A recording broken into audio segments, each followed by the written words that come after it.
So, as I watched these two calls unfold last night, my first reaction was, I wouldn't have made either one of those calls, but I am older school.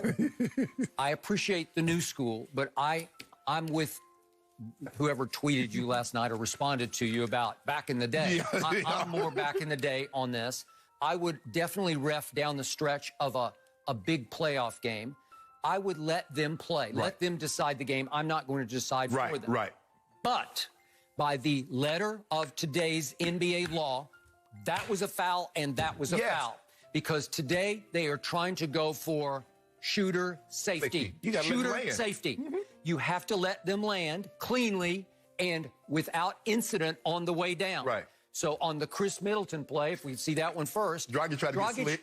He just edged into the landing zone just enough, and then he leaned forward just that by the letter of the law, it's a foul because you were in his landing zone just barely, and he's going to hit you and fall. Yes. Now, did Middleton lay it on thick? Oh, he did. Yeah. You got it. He should get a golden globe for that one. So, not an Oscar, but a golden globe. Would I call it? No. By letter of the law, was it a foul? Yes, it was. And by the way, I'm just glad it wasn't LeBron having to go to that line and make 3 free throws. That would have been a horrible. LeBron, get in there. It would have been Friday the 13th. LeBron would have hit the shot. It would have been a 4-point play. Really? It would have made it moot.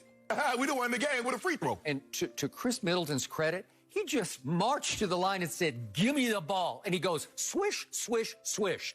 Nothing but net 3 straight times. And he did it so fast, he doesn't even mess around. Like, he made 3 in a row before. I'm like, wait, was that the third one already? Yeah, that was the third one. Okay, now we get down to the final play. You might think, well, were they trying to give a makeup call back? Balance it out. Yeah, to balance it out. No, they weren't. They showed you how they were.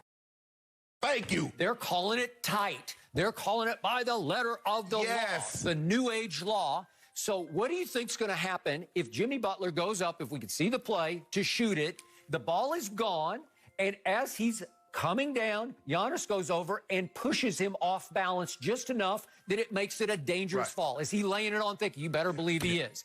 But Giannis put a hand on him and moved him a little bit sideways to where it's more of a dangerous fall to earth, onto the hardwood. And Mark Davis is right there on top of it. Right on top of it. He's going to call it. Yes. They had just shown you that's how we're going to end this game. We're going to go tweet, tweet, tweet all the way home. Yes. And I wasn't surprised because was there contact? Yes. There was contact. Yeah. I believe subliminally, psychologically, I believe Giannis, like too many of today's star athletes, swallowed, took to heart all the criticism that he took for where were you when he was scoring 40 in the previous game. So in the back of his mind, he's thinking, oh, well, maybe I better come off my man because this is it. It's down to zeros on the clock. Maybe I better make a run at Jimmy Butler so they won't hound me on social media, so they won't blast me and condemn me on social media. I'm going to go get into this play a little bit. Right. And he overdoes it. He can't stop, and he puts a hand on Jimmy Butler. If it was game 1 and Jimmy has it going, I could see him coming to give Wesley Matthews some help. Yeah. But Jimmy was struggling on the offensive end. He had only taken 7 shots up until that point. He was 3 of 7. He was 0 from the 3-point line. So why? Matthews has him dead to right. He stops his initial and Matthews right there. Skip, sometimes you got to give the other. Sometimes the guy can play great defense, and you hear the guy say, that's great defense. That's better offense. If a guy hits my best pitch, Skip, I got to live with it. Wait, they let Wes Matthews get away with reaching in. No, he reached in first on the dribble and slapped him across the forearm, and I thought that could have been called a foul, but they let that one go. And then he's fading away, and that happened. But to your point, it was another weird Jimmy Butler game. He scored 40 points in game 1. He took 20 shots. He made 13. And then to your point, even with the last shot, he's 3 of 8. Jimmy, where are you? He went passive. He sort of just drifted through the game. It felt like he was trying to prove his point that they don't need me to score big. We don't need that. We got a lot of guys who can score, and they do. They got, Skip, 7 guys in double figures. Dragic led the way with 23, but you see a bunch of 16s, 14, 16s. You do. And so for me, Skip, I just don't get what Giannis was thinking, Skip, in a situation like that. If somebody has it cooking, you want to come double, but Wes Matthews stopped his initial, falling away from the basket with no time. from 20 feet and you foul him. Yep. Why? And by the way, Jimmy stepped up to the line and he had 2 to make 1. Right. In that first one, I thought it was out. I did too. Because it hit the front rim on the ricochet so hard that I thought it would just edge right over and fall off. But it somehow popped up in the air and fell, and I don't know how it came back and fell in. I thought it was teetering to go off, and then all of a sudden it reversed itself and fell in. I mean, he like better did like AD in the All-Star game. Remember AD in the All-Star game missed the first one on purpose. Really? Just to put that pressure on himself to let him know what it like. I'm not sure Jimmy wanted to have to make the second one. No. Let that first one go in and it's over. Yeah, and it was like a hand of God. The hand of God just sort of pushed the ball back over the rim.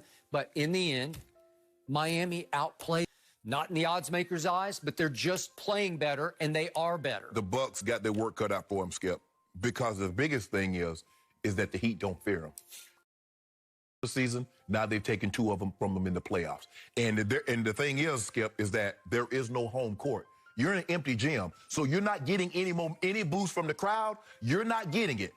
And I think that's the biggest thing, because, you know, sometimes you're down, the crowd gets going, and you go on a 10-2 run, and you still get spurts here and there. Yep. But the Bucks got their work cut out for them. I knew Miami was good. I didn't realize they were this good.